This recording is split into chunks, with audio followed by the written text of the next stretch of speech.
Hi everyone, it's Elizabeth here. So I wanted to do this video in regards to 5 life lessons that we can learn from the natural world. The natural world and nature has so many lessons that can provide insight or some sort of symbolism into how to navigate life on planet Earth for humans to kind of grow and evolve and just to be in the moment and be present. There are so many different life lessons. This could end up being like a 2-hour video discussing and dissecting every single lesson that one can learn, but here are some 5 major important lessons that can help translate to help you on your path and journey in life.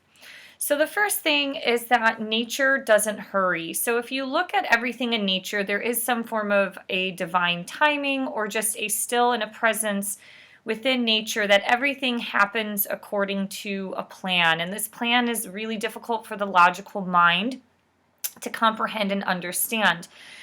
It basically, if you really dissect and look into things a little bit more, you understand that nature operates from a higher intelligence that we don't necessarily understand as humans. So if you do believe in God or the creator, and God created the universe and created nature, you can understand that there is some form of higher intelligence that I personally don't think we're going to figure all of it out. Because if God is somebody who is omnipresent and a very high intelligent being, if humans were able to figure him out or his creations out, then we kind of would become our own gods in general. So I do think we have insight today to some intelligence and how like roots and trees communicate, but I just don't think we'll be able to kind of figure everything out, or maybe one day far in the future.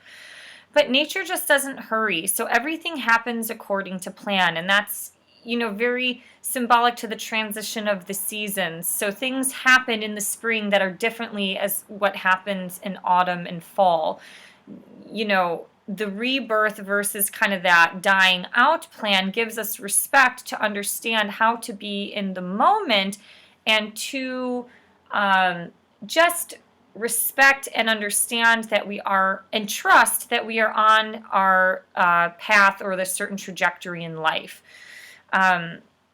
The second lesson that you can learn is that everything in nature has a purpose. So every single organism, every single plant, mammal, and animal has its own purpose and structure. You kind of see a lot of this cycle of life that happens through a lot of nature documentaries. And I do remember watching one that was in regards to, I think it's called like the Apricot Farm. It was a couple that purchased uninhabitable dry land in California, and they ended up creating this entire ecosystem. And so as you see this development of the farm, I think they used a lot of permaculture to kind of regenerate the soil so it can create life. But it's like the peach trees got damaged by the snails. So what they realized is like, oh, ducks eat snails, so they brought the ducks. The ducks ate the snails no longer affected the fruit trees. So everything, in nature has its purpose and its structure. Single cell organisms, fuel energy for some of the largest creatures on Earth, whales being very important creatures for the ocean, and looking at how they eat plankton and different things like that, that are organisms that can't even be seen by the naked eye. So when you think about everything has a purpose, you can even look at this in terms of the light and the dark. And this translates to the third lesson, is that we have light and dark times in life, and that there are peaks and valleys.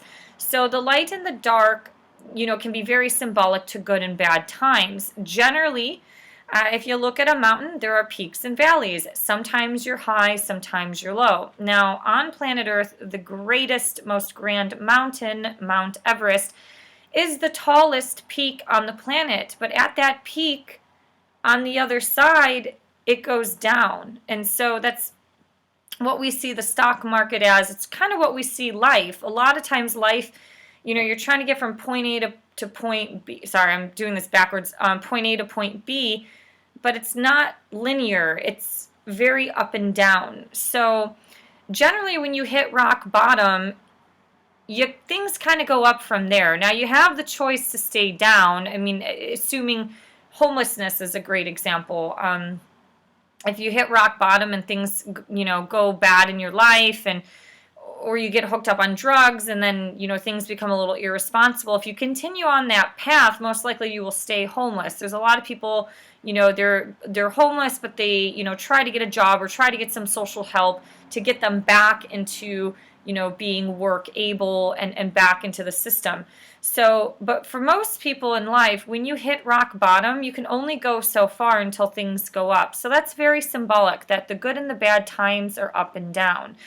We don't always live in positive times. When you hit a peak, eventually you're going to go down the other side toward a valley. That just happens. Or you might be at a plateau where things are going great, and all of a sudden, three things happen. Someone dies, your car breaks down, and then you lose your job. Like, stuff like this just happens in life. And that's where that trust piece comes in, that you can understand that this process or this unfolding of these good and quote-unquote bad times are here to help you navigate some sort of barrier, issue, or obstacle in your life. Sometimes rough times can be tests. Now, with what is happening in 2020, it just seems like it's constant negativity to where, where it's like being in quicksand. We're all trying to stay afloat here to the top without getting sucked in to the black hole of some very difficult and challenging times. But the light and the dark, it not only exists in us, but it exists kind of in life in general. Now, if you want to go deeper into spirituality, you can also talk about dark and light souls operating on this planet. But just know that everything has a purpose, and that purpose can also mean good and bad times or dark and light times. So, a fourth lesson that you can learn from nature is just being and getting in tap with feelings. Now, there has been the saying in the spiritual realm for many times or many years that we are human beings, not human doings. So we can all get caught up in the various tasks of life. We have to do this for the job. We have to do these 7 tasks this week outside of work. We have a lot of things to do, but we don't really take time to just be. And that's where being in nature can give us those still moments where you tap into your parasympathetic nervous system, which is the rest and digest phase of the nervous system. So it is those moments of being in a more meditative state that help increase imagination. It helps increase inspiration. It's the time to be very reflective. A lot of people like to think sitting next to water, or they want to just take a hike in a mountain just to, escape the negativity from everyday life. So nature allows us to be. And generally, when you're in that state of being, and especially if you're in solitude, surrounded by nature, away from urban centers, you really tap into the senses. You can feel things. You can smell things. You can smell the roses, the fresh air. Maybe the air smells like stinky fish. You can smell and get in tune with these things. Just went on a hike recently, and I'm like, it is so quiet. It's the opposite of living in a city where you're just inundated by noise pollution at all hours of the day. So you really get to tap into the senses, and that allows you to be in the moment. So just being is allowing yourself to observe. How are you feeling? How are you, doing in your life? What are the senses? It's almost like getting calibrated again. It's like getting an oil change for your body, if that makes sense. So you need clean and fresh oil in your engine in order for the car to function long term, and we need that, and nature does provide those moments of being and solitude and restoration. The fifth lesson I think that nature can provide, or life lessons that the natural world can provide us, is just understanding respect, humility, and humbleness. So humility is being humble. Nature is so beautiful and amazing, and I think in modern society we always want to focus on the positive, although society in general is very, very negative, especially with social media and, the egos flaring up on comments and stuff like that. But where I'm going with this is like nature has a very cruel and dark side to it. Like a tornado can just be this destructive ball of wind that will destroy anything in its path. And so, you can enter the ocean and you don't know what is underneath, and you can get attacked by something that's in the ocean. Obviously, that's very rare, but the whole point is that you respect things that are greater and that are beyond you and your control. And so that's pretty much the life lesson. You respect that there's something greater, or something or someone that has higher intelligence than yourself. It really starts to destroy some of the ego. If you're just looking at nature in general, whether you're standing on the ground looking up at the stars and you see thousands of stars in the sky, or you're standing on the beach and you see millions of grains on the sand, the humbleness and the humility comes in to know that you are just that one piece of grain of sand on this planet. You are just one of 7 billion people. In reality, none of us are really that important.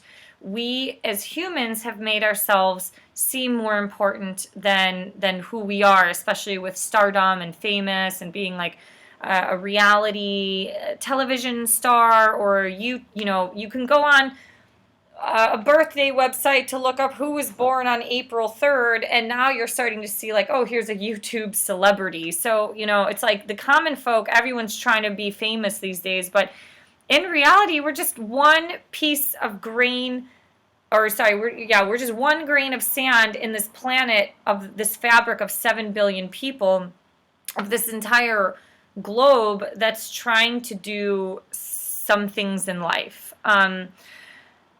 And yeah, it's like you look up at the sky and you see thousands of stars. It's almost like you're just one of millions of stars and thousands of galaxies and things like that. It's just so much greater than nature can allow us to just remember that there are problems out there that are greater than ourselves, or that our own problems. And there are also, issues or things that are greater beyond ourselves. And hopefully that, can transmute into something more positive, like being more inspired.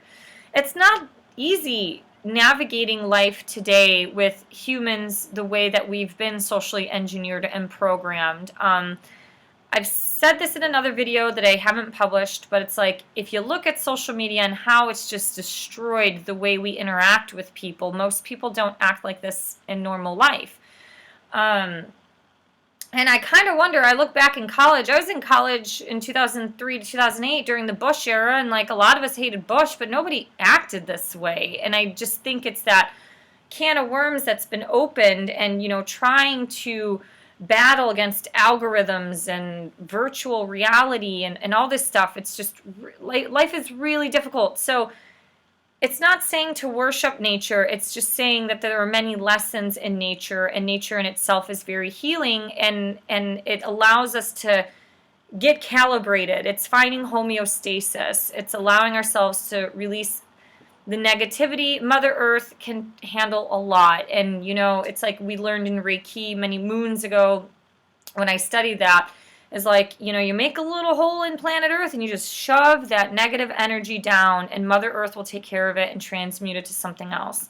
So there are so many lessons in life. A lot of these are common knowledge. It's just reminders that I want to share for you or anyone who's watching. So if you have any thoughts or any important lessons that the natural world has taught you, don't hesitate to share them below. We can all learn from each other. Thank you for liking, sharing, and subscribing, and I hope to see you next time. All right, thank you so much. Bye-bye.